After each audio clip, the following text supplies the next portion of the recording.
Good day, Thay. As I begin today's program, let me pose a question that has been troubling me for weeks.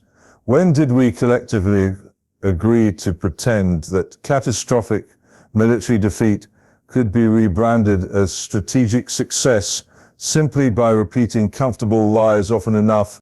The question is prompted by the remarkable spectacle unfolding in Ukraine, where the gap between official narrative and battlefield reality has grown so vast that one wonders whether our political and media establishment inhabit the same planet as the soldiers dying in trenches around Pokrovsk. Yesterday, President Zelensky assured Western journalists that Ukraine's position remains strong, that Russian advances have been contained, and that victory remains achievable with continued support. Meanwhile, 24 hours earlier, 2044 buildings in Pokrovsk fell under Russian control in a single day, the largest such loss since the battle began. These are not random statistics plucked from propaganda sheets. These are the concrete markers of military collapse, reported by those actually present on the ground. What strikes me as particularly telling is the choreographed nature of much of what we are shown. Take Zelensky's recent interview with The Guardian, where the electricity conveniently failed mid-conversation, plunging the room into dramatic darkness before mysteriously returning moments later.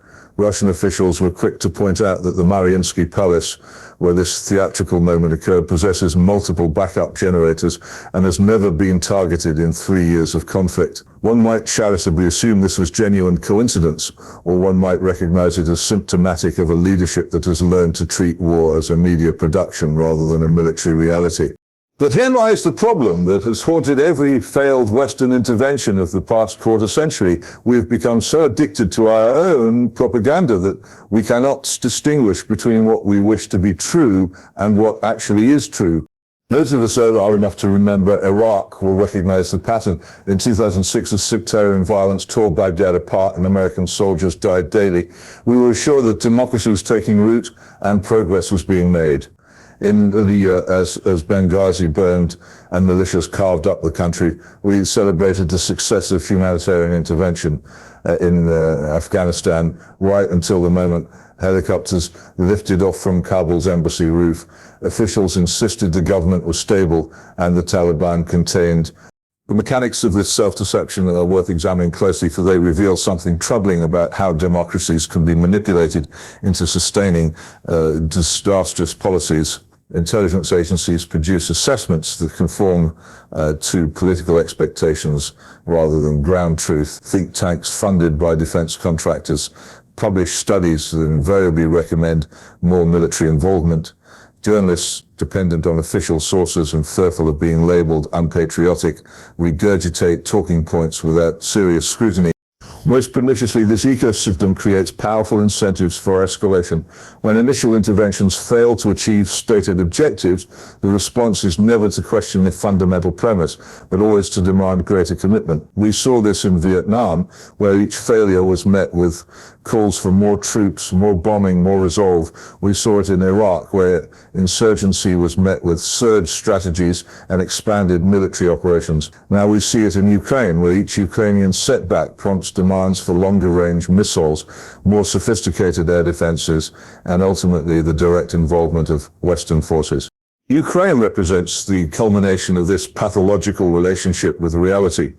For 3 years, we had been told that Russia was on the verge of economic collapse, that Putin's regime was brittle, that Ukrainian forces were achieving remarkable successes against a supposedly incompetent enemy.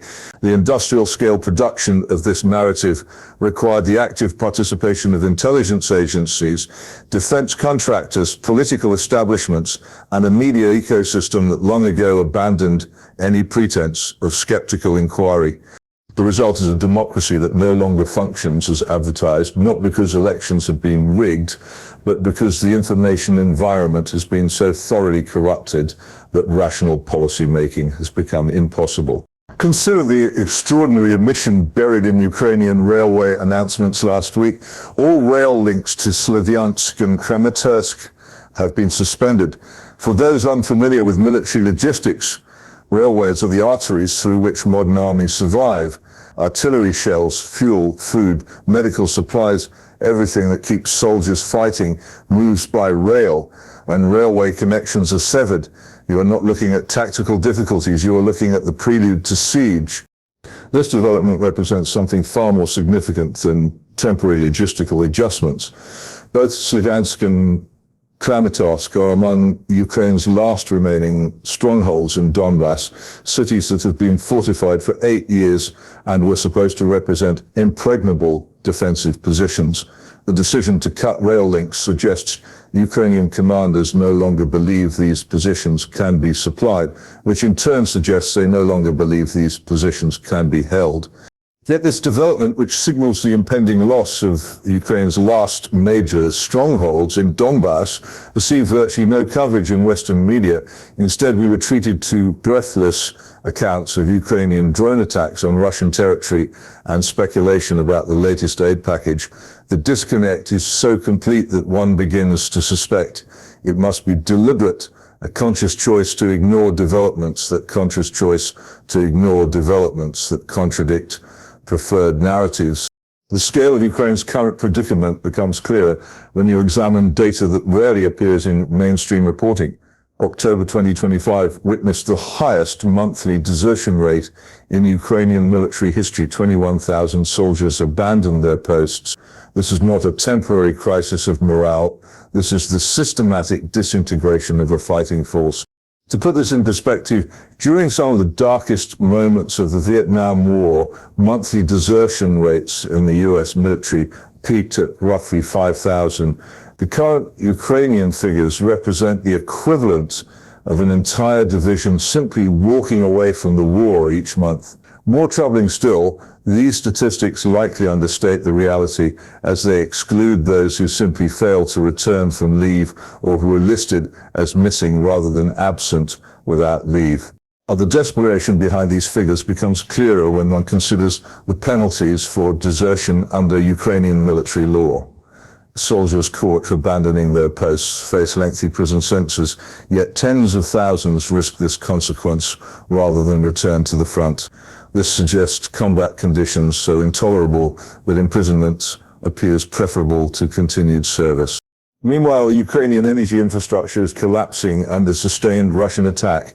2 major thermal power plants have been permanently disabled, and the government's own energy company warned of complete system failure before being pressured by Zelensky's office to water down their statements. The performance during Zelensky's Guardian interview, where power was theatrically cut mid-conversation, suggests a leadership more concerned with managing media optics than addressing existential military challenges. What receives even less attention is the broader pattern of infrastructure degradation. Ukrainian internet connectivity has become increasingly unreliable, not merely due to power shortages, but because critical switching stations have been systematically targeted. The postal service has collapsed across much of eastern Ukraine. Banking systems function intermittently. These are not merely inconveniences, they represent the breakdown of the administrative apparatus necessary to maintain a functioning state. But perhaps most revealing is the financial dimension. Ukraine now spends 23% of Russia's defense budget, while possessing a fraction of Russia's military capabilities. Where is this money going? Industry sources point to unprecedented levels of procurement corruption, with shell companies receiving massive contracts for weapons they cannot produce and funds mysteriously disappearing into offshore accounts. This is not merely an efficiency, it is the systematic looting of a state apparatus by those who recognize that time is running out. The battle for Pokrovsk has become a microcosm of everything wrong with Western strategic thinking. For months, we were told this small city was successfully defended by heroic Ukrainian forces. The reality revealed through intercepted communications and battlefield footage tells a different story entirely. Russian forces have effectively encircled between 5,000 and 7,000 Ukrainian troops in the Pokrovsk and Leningrad area. Multiple breakout attempts have failed, with harrowing video evidence showing Ukrainian soldiers attempting to flee across open fields under drone surveillance, most never reaching safety. What makes these scenes particularly disturbing is their resemblance to similar footage from Bakhmut, Avdiivka, and other Ukrainian positions that were supposedly holding firm right until the moment they collapsed entirely. The pattern repeats with depressing regularity: initial claims of successful defense, followed by reassurances that any Russian advances are temperate and costly, followed by eventual admission that positions have become untenable. Yet each repetition of this cycle seems to teach Western observers nothing about the reliability of their sources or the accuracy of their assessments. The human cost of these encirclements reflects a command structure that prioritizes political perception over soldier welfare. General Syrskyi, Ukraine's military chief, continues to insist that situations remain under control, even as his own field commanders report catastrophic losses and equipment shortages. This disconnect between senior command and battlefield reality has become so pronounced that some Ukrainian military bloggers openly question whether their leadership inhabits the same reality as frontline troops. More disturbing still are reports of an attempted extraction operation involving US-supplied Black Hawk helicopters and led personally by Ukraine's military intelligence chief. The mission failed completely, with all personnel reportedly killed, yet it reveals the desperate measures being taken to rescue high-value individuals from hopeless positions. This raises uncomfortable questions about who exactly Ukrainian forces are ordered to die protecting and whether military strategy serves any purpose beyond providing cover for the extraction of the politically connected. What makes Ukraine's predicament particularly tragic is the broader context of Western institutional failure. European governments, facing their own economic crises and public opposition, continue pouring resources into a conflict they lack the means to sustain. The numbers tell their own story. Germany's economy contracts while Berlin promises more aid to Kiev. Britain, with a military hollowed out by decades of cuts, sends its last remaining artillery pieces to Ukraine. France talks of escalation, while its own defense industrial base proves incapable of producing ammunition at scale. These are not the actions of confident powers pursuing carefully calculated strategic objectives. These are the desperate gestures of declining states attempting to maintain relevance through proxy warfare. The proposed €40 billion loan secured against frozen Russian assets has foundered precisely because European lawyers recognize its fundamental illegality. Belgium, France, and Italy have all expressed reservations, not from sympathy for Russia, but from concern about their own legal exposure when international courts inevitably rule against asset seizure. This legal recognition of what amounts to organized theft reveals something important about the moral bankruptcy of current Western policy. Yet, rather than acknowledging these limitations, European leaders double down with increasingly desperate rhetoric. NATO expansion continues to be presented as an existential necessity rather than the historical blunder it increasingly appears to be. The alliance that was supposed to guarantee security has instead become a mechanism for spreading instability across an ever wider geographic area. The Americans, meanwhile, seem paralyzed by their own contradictions. Trump's administration briefly flirted with realistic diplomacy during the Alaska summit, where Putin apparently agreed to territorial concessions in exchange for Ukrainian neutrality. But instead of building on this opening, Washington reverted to the same failed pattern: more weapons, more sanctions, more escalatory rhetoric. The domestic political incentives that reward tough talk while punishing practical compromise have created a foreign policy establishment incapable of serious negotiation. Military analysts still inhabit the real world, predict that Ukraine faces complete loss of territory east of the Dnieper within 6 months, unless fundamental changes occur. This is not Russian propaganda. This is the assessment of NATO officers who understand logistics, force ratios, and the mathematics of attrition warfare. The speed of this potential collapse reflects not merely Russian military competence, but Ukrainian institutional exhaustion. An army that loses 21,000 deserters monthly while facing systematic encirclement of its remaining forces is not an army that can sustain prolonged defensive operations. The question is no longer whether Ukrainian forces can hold their current positions, but whether they can conduct organized withdrawals to more defensible lines. The implications extend far beyond Ukraine's borders. European governments have mortgaged their economic futures to a conflict they cannot win, cannot afford. and cannot exit without devastating political consequences. The frozen Russian assets that were supposed to fund Ukrainian resistance may instead trigger the collapse of the European banking system when legal challenges succeed. America faces the prospect of its largest proxy war failure since Vietnam. With all the domestic political upheaval such defeats typically generate, the military-industrial complex that has profited enormously from Ukrainian spending will demand new conflicts to maintain revenue streams, while taxpayers increasingly question why domestic infrastructure crumbles while billions flow to foreign battlefields. But the deepest damage may be to the credibility of democratic institutions themselves when societies systematically lie to themselves about fundamental realities. The social trust necessary for democratic governance erodes. Citizens learn to discount official statements, media reports lose legitimacy, and political systems lose the capacity for course correction. None of this was inevitable. Multiple opportunities for negotiated settlement existed, from the Istanbul negotiations of 2022 to the Alaska discussions of... Each was abandoned not because terms were unacceptable, but because Western politicians could not bear the domestic political cost of admitting error.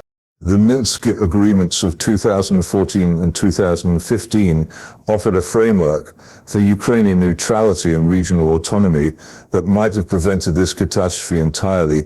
Instead, they were systematically undermined by those who preferred the rhetoric of moral crusade to the hard work of diplomatic compromise. The revelation that European leaders never intended to honor these agreements, viewing them merely as devices to buy time for Ukrainian military buildup, represents one of the great diplomatic betrayals of the modern era. Even now, realistic settlement remains possible. Ukraine's withdrawal from territories it cannot hold, combined with neutrality guarantees and reconstruction assistance, could end the killing and begin genuine recovery. But such arrangements require leaders capable of distinguishing between face-saving rhetoric and strategic necessity, qualities that appear increasingly rare in contemporary Western politics. We stand at a moment when the gap between official narrative and observable reality has become so wide that maintaining the pretense requires ever greater suppression of dissenting voices. Critics of current policy are dismissed as Russian agents. Journalists who report battlefield realities are accused of defeatism, and military officers who question futile operations find their careers terminated. This is how democracies die, not through coups or invasions, but through the gradual erosion of their capacity for honest self-assessment. When societies become addicted to comfortable lies, they lose the ability to navigate genuine crises. The tragedy of Ukraine lies not merely in the cities destroyed or lives lost.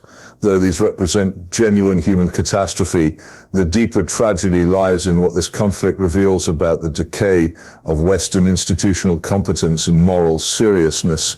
Future historians will likely mark Ukraine as the moment when the post-Cold War Western order definitively ended, not because of Russian military success, but because of Western intellectual and political failure. The question that remains is whether we possess the wisdom to learn from this collapse, or will continue the pattern of denial until even more catastrophic reckonings become unavoidable. Perhaps the most honest question we can ask ourselves is this: if we cannot acknowledge obvious military defeat when it stares us in the face, can we still claim to live in functioning democracies at all?